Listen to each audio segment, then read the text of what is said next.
রথযাত্রার দিন কাছে, তাই রানী রাজাকে বললে, চলো রথ দেখতে যাই। রাজা বললে, আচ্ছা। ঘোড়াশাল থেকে ঘোড়া বেরোলো, হাতিশাল থেকে হাতি, ময়ূর পঙ্খে যায় সারে সারে, আর বল্লম হাতে সারি সারি সিপাই শান্ত্রী দাস দাসী দলে দলে পিছে পিছে চলল। কেবল বাকি রইল একজন, রাজবাড়ির ঝাঁটার কাঠে কুড়িয়ে আনা তার কাজ। সর্দার এসে দয়া করে তাকে বললে, ওরে তুই যাবি তো আয়। সে হাত জোড় করে বললে, আমার যাওয়া ঘটবে না।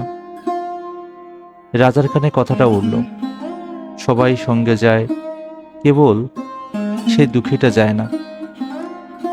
রাজা দয়া করে মন্ত্রীকে বললে, ওকেও ডেকে নিও। রাস্তার ধারে তার বাড়ি।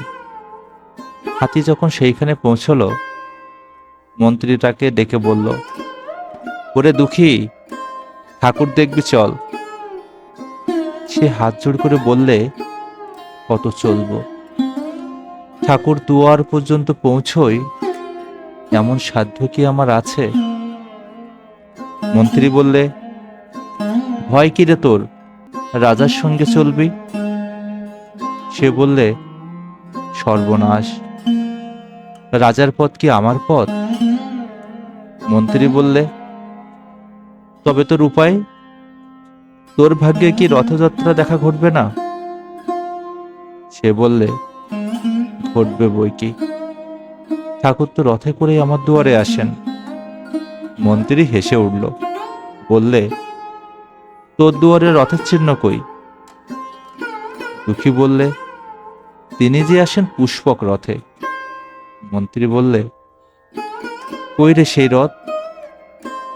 দুঃখী দেখিয়ে দিলে, তার দুয়ারের দুই পাশে দুটি সূর্যমুখী ফুটে আছে।